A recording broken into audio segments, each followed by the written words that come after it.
সুপ্রিয় শিক্ষার্থী, সরকারি মুজিব কলেজ এর শ্রদ্ধেয় অধ্যক্ষ প্রফেসর ডক্টর সদরুদ্দিন আহমেদ স্যারের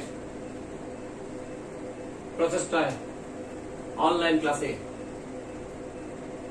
তোমাদের স্বাগত। গত ক্লাসে আমরা অষ্টম অধ্যায় শিশুতন্ত্রের প্রাথমিক একটা আলোচনা করেছিলাম। আজকে আমরা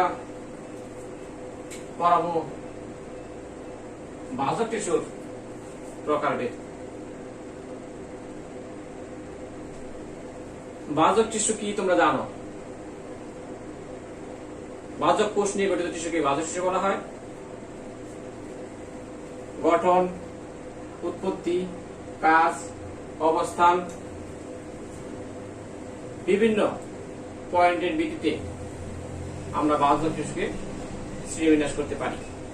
যাই হোক, আমরা আজকে 4টি পয়েন্টের ভিত্তিতে বাহ্যক টিস্যুকে শ্রেণীবিন্যাস করব। 1 নম্বর, উৎপত্তি অনুসারে। 2, অবস্থান অনুসারে। 3, বিভাজন অনুসারে তথা কোষ বিভাজন অনুসারে। 4, কাজ অনুসারে, ফাংশন তথা কাজের ভিত্তিতে। প্রথমে যাই আমরা উৎপত্তি অনুসারে। আসলে বাহ্যক টিস্যু কোথায় থেকে উৎপত্তি হয়েছে, অরিজিন কোথায়, তার ভিত্তিতে বাহ্যক টিস্যুকে 3টি ভাগে ভাগ করা যায়। 1 নম্বর হলো প্রারম্ভিক বাহ্যক টিস্যু, 2 হলো প্রাথমিক বাহ্যক টিস্যু, 3 হলো সেকেন্ডারি বাহ্যক টিস্যু। প্রারম্ভিক বাহ্যক টিস্যু প্রো মেরিস্টেম বলা হয়। কি আসলে একটা উদ্ভিদ, তার জীবনের শুরু কোথা থেকে? জাইগোট। এই জাইগোট, যদি এরকম আমরা বলি জাইগোট, এই জাইগোটটি বারবার বিভক্ত হয়ে কি করে? এরকম কোষ গঠন করে। এটাকে আমরা বলি ভ্রূণ। এই ভ্রূণ অবস্থায় যে বাহ্যক টিস্যু থাকে, যা থেকে পরবর্তীতে এই প্রাথমিক বাহ্যক টিস্যুর সৃষ্টি হয়, তাকে আমরা বলবো প্রারম্ভিক বাহ্যক টিস্যু। মূল কাণ্ডের অগ্রভাগে শীর্ষের দেশে ক্ষুদ্র একটা অঞ্চল থাকে, যা থেকে কি হয়? প্রাথমিক বাহ্যক টিস্যুর সৃষ্টি হয়, তাকে বলা হবে প্রারম্ভিক প্রোমেরিস্টেম বাহ্যক টিস্যু। তাহলে বাহ্যক টিস্যুর উৎপত্তি অনুসারে 1 নম্বর পয়েন্ট আমাদের চলে গেল প্রারম্ভিক বাহ্যক টিস্যু। 2, প্রাথমিক বাহ্যক টিস্যু। প্রারম্ভিক বাহ্যক টিস্যু থেকে যে টিস্যু উৎপন্ন হয় তার নাম হলো প্রাথমিক তথা প্রাইমারি বাহ্যক টিস্যু। এই বাহ্যক টিস্যু উদ্ভিদের বৃদ্ধির ক্ষেত্রে শীর্ষভাগে বিদ্যমান থাকে। 3, সেকেন্ডারি বাহ্যক টিস্যু তথা গৌণ বাহ্যক টিস্যু। যে বাহ্যক টিস্যু কোন স্থায়ী টিস্যু থেকে পরবর্তী উৎপন্ন হয়, তাকে বলা হবে সেকেন্ডারি বাহ্যক টিস্যু। তাহলে যে বাহ্যক টিস্যু কোন স্থায়ী টিস্যু থেকে উৎপন্ন হয়, তাকে বলা হচ্ছে সেকেন্ডারি বাহ্যক টিস্যু। যেমন কর ক্যাম্বিয়াম, ইন্টারফেসিকুলার ক্যাম্বিয়াম, এগুলো হলো সেকেন্ডারি বাহ্যক টিস্যুর উদাহরণ। কর ক্যাম্বিয়াম, তোমরা ক্যাম্বিয়াম নাম শুনেছ, জাইলেম ফ্লোয়েমের মাঝখানে থাকে, এদেরকে বলা হয় কি? সেকেন্ডারি বাহ্যক টিস্যু। তাহলে উৎপত্তি অনুসারে বাহ্যক টিস্যু 3 প্রকার: প্রারম্ভিক, প্রাথমিক, সেকেন্ডারি। এখন আমরা যাব অবস্থান অনুসারে বাহ্যক টিস্যুর শ্রেণীবিন্যাস। আসলে বাহ্যক টিস্যু কোথায় অবস্থান করছে, সেই অবস্থানের উপর ভিত্তি করে বাহ্যক টিস্যুকে আমরা 3টি ভাগে ভাগ করব: শীর্ষস্থ বাহ্যক টিস্যু, পার্শ্বীয় বাহ্যক টিস্যু এবং নিবেশিত বাহ্যক টিস্যু। তাহলে এই অবস্থানের উপর বাহ্যক টিস্যু আমরা পাশে একটা চিত্র খেয়াল করব। অবস্থানের মধ্যে বাহ্যক টিস্যু দেখানো হয়েছে। শীর্ষস্থ বাহ্যক টিস্যু, এই নাম থেকে তোমরা বুঝতেছো অ্যাপিক্যাল মেরিস্টেমের টিস্যু, যে টিস্যুগুলা উদ্ভিদের মূল কাণ্ড পাতা শীর্ষভাগে অবস্থান করে তাদেরকে বলা হবে শীর্ষস্থ বাহ্যক টিস্যু। যেমন এটা যদি বাহ্যক টিস্যু হয়, এই শীর্ষভাগে যে বাহ্যক টিস্যু এটাকে বলা হচ্ছে অ্যাপিক্যাল শীর্ষস্থ বাহ্যক টিস্যু। তাহলে শীর্ষস্থ বাহ্যক টিস্যু আমরা পড়লাম, যা আসলে উৎপত্তি অনুসারে প্রাথমিক বাহ্যক টিস্যু। যার নাম অবস্থান অনুসারে শীর্ষস্থ, তার নাম উৎপত্তি অনুসারে কি প্রাথমিক বাহ্যক টিস্যু। এটা কমপ্লিট। আমরা চলে যাব দ্বিতীয় পার্শ্বীয় বাহ্যক টিস্যু। পার্শ্বীয় মানে ল্যাটেরাল, পার্শ্বে।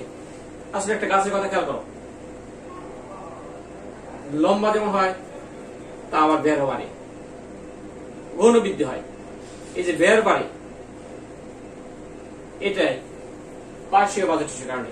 তাহলে আমরা যদি এই চিত্রটা খেয়াল করি, এই যে এইদিকে আর এইদিকে যে পার্শ্বে অবস্থান করছে যে বাহ্যক টিস্যু, একে বলা হচ্ছে পার্শ্বীয় বাহ্যক টিস্যু।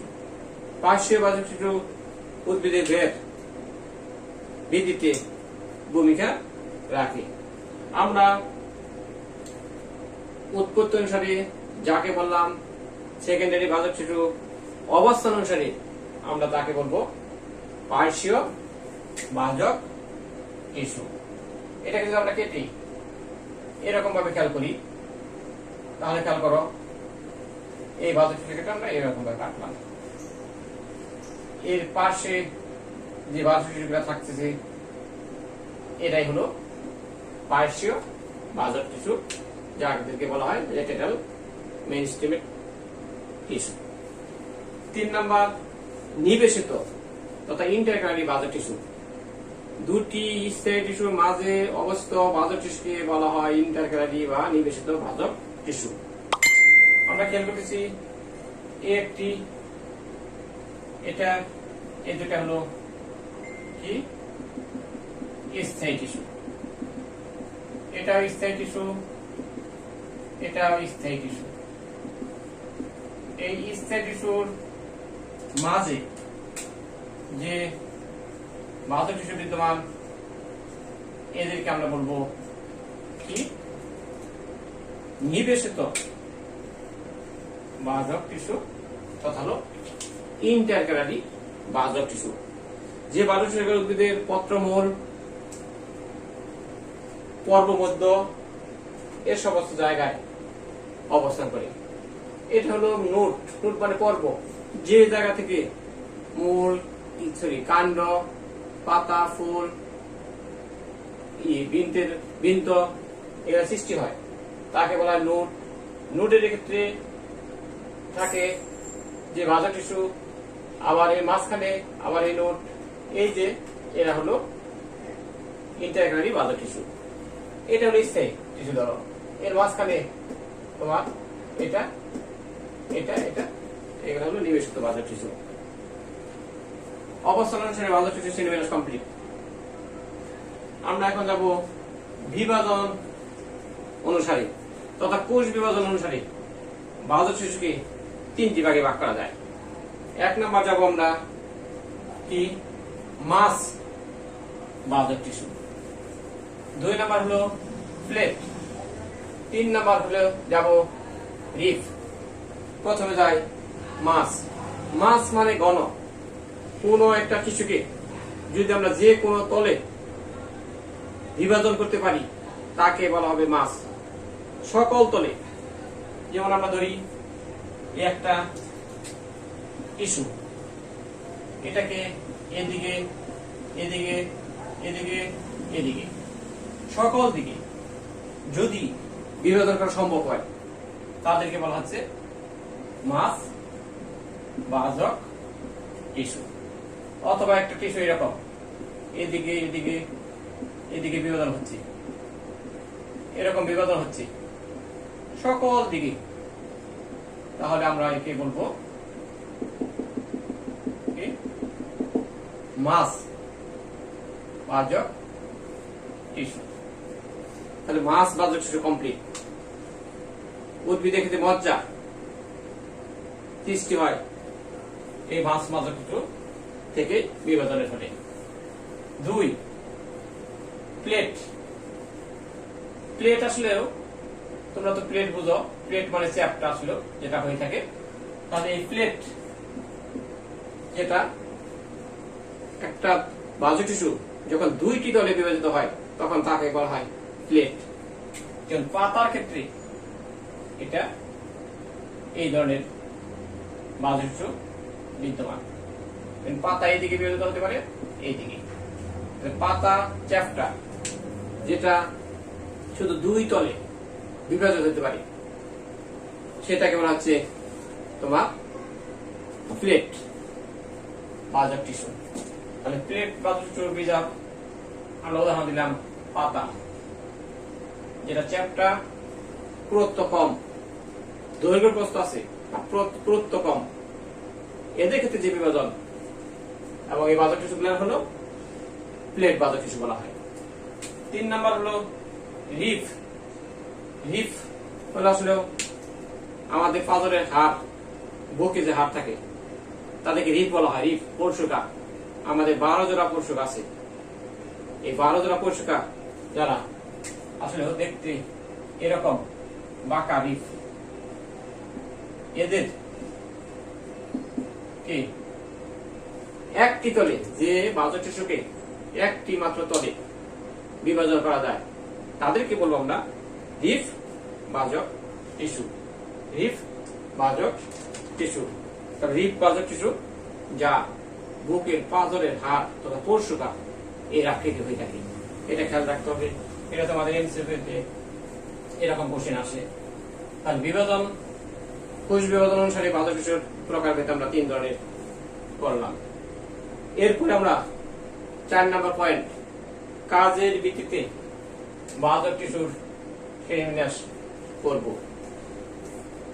বাহ্যক টিস্যু বিভিন্ন কাজ করে এবং বাহ্যক টিস্যু এই কাজের ভিত্তিতে 3টি ভাগে ভাগ করা হয়েছে: প্রোটোডার্ম, প্রোক্যাম্বিয়াম, গ্রাউন্ড মেরিস্টেম। এই 3 ধরনের 3টি ভাগে ভাগ করা হয়েছে কাজের উপর ভিত্তি করে। কাজের উপর ভিত্তি করে যদি বাহ্যক টিস্যু আমরা খেয়াল করি, প্রোটোডার্ম যে বাহ্যক টিস্যু উদ্ভিদ দেহের মূল, কাণ্ড, পাতা বহিরের আবরণ বা বাহিরের আবরণ গঠন করে, ত্বক গঠন করে, তারাই হলো প্রোটোডার্ম। তাহলে প্রোটোডার্ম মানে এর আবরণ গঠন করবে। এদিকে চিত্রটা খেয়াল করো, আমরা এরকম একটা চিত্র অঙ্কন করলাম যা এই বাহিরে আবরণ ত্বক গঠন করলো। এটা হলো ত্বক বলবো। এই আবরণ গঠন করে তারা হলো প্রোটোডার্ম। মূলের বাইরে আবরণ হলে তাকে বলা হয় এপিডের্মা। কাণ্ডের বাইরে আবরণ হলে গঠন হলে তাকে বলা হয় এপিডার্মিস। পাতার বাহিরের আবরণকেও এপিডার্মিস বলা হয়ে থাকে। তাহলে যে সকল বাহ্যক টিস্যু উদ্ভিদের ত্বক সৃষ্টি করে তাদেরকে বলা হয় প্রোটোডার্ম। চলে গেল। 2 নাম্বার হলো প্রোক্যাম্বিয়াম। আমরা এর মধ্যে খেয়াল করি, এটা এটা এই এগুলো হলো ভাস্কুলার বান্ডিল তথা পরিবহন টিস্যুগুচ্ছ। এটা জাইলেম, এটা হলো ক্যামব্রিয়াম বলয়, এটা হলো ফ্লোয়েম। যে সকল বাহ্যক টিস্যু উদ্ভিদের জাইলেম, ফ্লোয়েম, ক্যামব্রিয়াম সৃষ্টি করে তাদেরকে বলা হচ্ছে তোমার হলো প্রোক্যাম্বিয়াম তথা হলো তাদেরকে বলা হচ্ছে প্রোক্যাম্বিয়াম। জাইলেম, ফ্লোয়েম, ক্যামব্রিয়াম সৃষ্টিকারী বাহ্যক টিস্যুকে বলা হয় প্রোক্যাম্বিয়াম। জাইলেম এটা, এদিকে ফ্লোয়েম, মাঝখানে যে দাগ দিয়েছি এগুলা হলো ক্যামব্রিয়াম। তাহলে যে সকল বাহ্যক টিস্যু কি করে জাইলেম, ফ্লোয়েম, ক্যামব্রিয়াম সৃষ্টি করে তারাই হলো প্রোক্যাম্বিয়াম। 3 নাম্বার যাব গ্রাউন্ড তথা ভিত্তি বাহ্যক টিস্যু তথা গ্রাউন্ড মেরিস্টেম।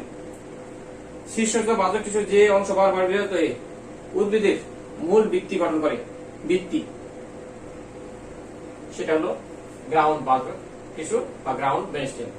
এক্ষেত্রে যদি আমরা খেয়াল করি, এই যে এটা হলো গ্রাউন্ড বাহ্যক টিস্যু, গ্রাউন্ড বাহ্যক টিস্যু। তার মানে গ্রাউন্ড বাহ্যক টিস্যুটা এটা গ্রাউন্ড বাহ্যক টিস্যু অথবা মেরিস্টেম।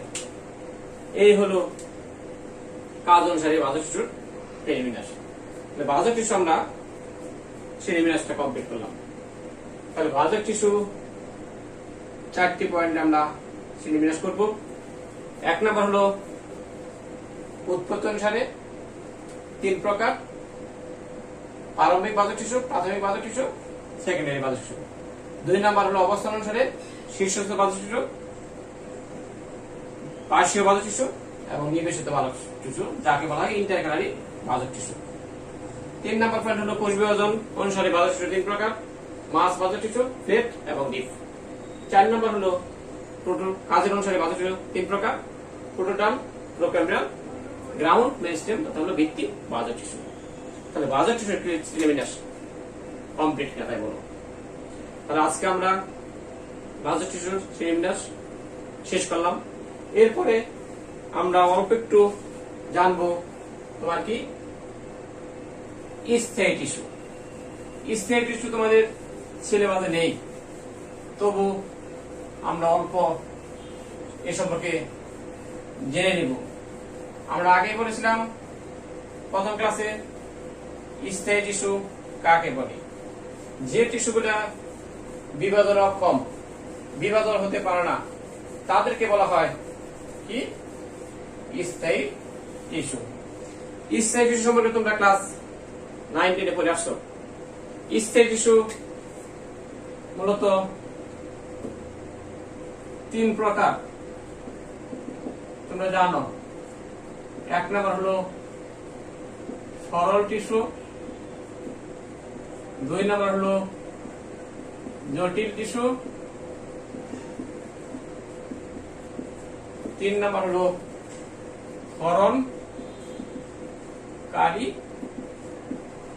টিস্যু।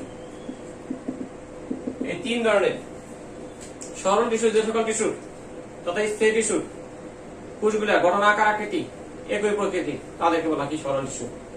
সরল টিস্যু তোমরা পড়ে আসছিলা 3 ধরনের: প্যারেনকাইমা, পোলেনকাইমা এন্ড স্ক্লেরেনকাইমা। সকল নাম 3টার ক্ষেত্রে মা, প্যারেনকাইমা, পোলেনকাইমা এবং স্ক্লেরেনকাইমা মনে রাখতে হবে। জটিল টিস্যু, যে টিস্যু কোষগুলা আকার, আকৃতি, গঠন প্রকৃতি ভিন্ন প্রকৃতি, তাদেরকে বলা কি জটিল টিস্যু। জটিল টিস্যু তোমরা পড়েছিল জাইলেম এবং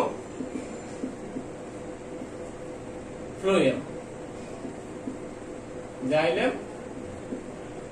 ফ্লোয়েম। পানিতে দ্রবীভূত খনিজ লবণ পরিবহন করে যে সমস্ত টিস্যু, তাদেরকে বলা হয় জাইলেম। পাতায় দ্রবীভূত খাদ্য পরিবহন করে যার দাম, তাদেরকে বলা হচ্ছে ফ্লোয়েম। আর ইউরিন আশ্রয়পথ করে তরুক্ষণ টিস্যু, তাদেরকে বলা হয় কি তরুক্ষণ টিস্যু এবং গ্রন্থি টিস্যু। এই হলো তোমার স্থায়ী টিস্যু শ্রেণীবিন্যাস। তাহলে স্থায়ী টিস্যু সম্পর্কে শ্রেণীবিন্যাস তোমরা জানলাম। স্থায়ী টিস্যু বৈশিষ্ট্য বাহ্যক টিস্যুর উল্টা। বাহ্যক টিস্যু বিভাজনে সক্ষম, স্থায়ী টিস্যু বিভাজনে অক্ষম। স্থায়ী টিস্যুর কোষগুলোর মাঝে আন্তঃকোষীয় ভাগ থাকে, বাহ্যক টিস্যুর মধ্যে থাকে না। স্থায়ী টিস্যু কোষপ্রাচীর অসমপ্রত্যের হয়, বাহ্যক টিস্যু পাতলা এবং শরীরের জন্য সমপ্রত্যের। স্থায়ী টিস্যুর মধ্যে কোষ গহ্বর থাকতে পারে, থাকে, বাজক টিস্যু থাকে না। স্থায়ী টিস্যু তোমার নিউক্লিয়াস প্রোটোপ্লাজম জীবিত এবং মৃত দুই ধরনের হতে পারে। তাহলে স্থায়ী টিস্যু বৈশিষ্ট্য একটু জানলাম। তাহলে স্থায়ী টিস্যুটা তোমাদের সিলেবাসে নেই, আমরা জাস্ট প্রাথমিক একটু আলোচনা করলাম, যেটা পরবর্তী ক্লাসে আমাদের প্রয়োজন হবে। তাহলে তোমাদের টিস্যু টপিকটুকু আমাদের শেষ। নেক্সট ক্লাসে আমরা টিস্যু তন্ত্র, টিস্যু সিস্টেম, এটা পড়াবো। সবাইকে ধন্যবাদ, সবাই সুস্থ থাকো, ভালো থাকো, আল্লাহ হাফেজ।